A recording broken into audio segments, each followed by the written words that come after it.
মাননীয় চপাখোৱা টাউন চৰকাৰী প্ৰাথমিক বিদ্যালয়ৰ প্ৰধান শিক্ষয়িত্ৰী মহোদয়া, শ্ৰদ্ধেয় ছাৰ বাইদেউসকল আৰু মোৰ মৰমৰ দাদা বাইদেউ, বন্ধু বান্ধৱী আৰু ভাইটি ভণ্টিসকল, মই পণ্ডিত জৱাহৰলাল নেহৰুদেৱৰ বিষয়ে দুআষাৰ ক'ব ওলাইছো।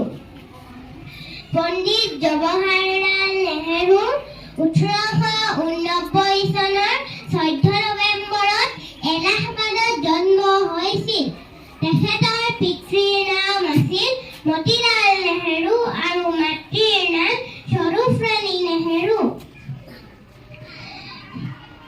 জৱাহৰলাল নেহৰুই প্ৰাথমিক শিক্ষা নিজ ঘৰতে ব্যক্তিগত শিক্ষকৰ সহায়ত লাভ কৰিছিল।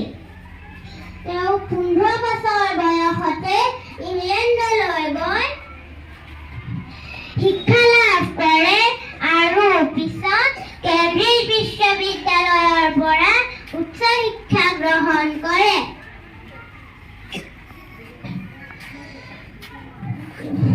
1912 চনত নেহৰুৱে ভাৰতলৈ ঘূৰি আহে। 1916 চনত তেখেতে কমলা কৌলক বিয়া কৰায়। ভাৰতৰ একমাত্ৰ মহিলা প্ৰধানমন্ত্ৰী ইন্দিৰা গান্ধী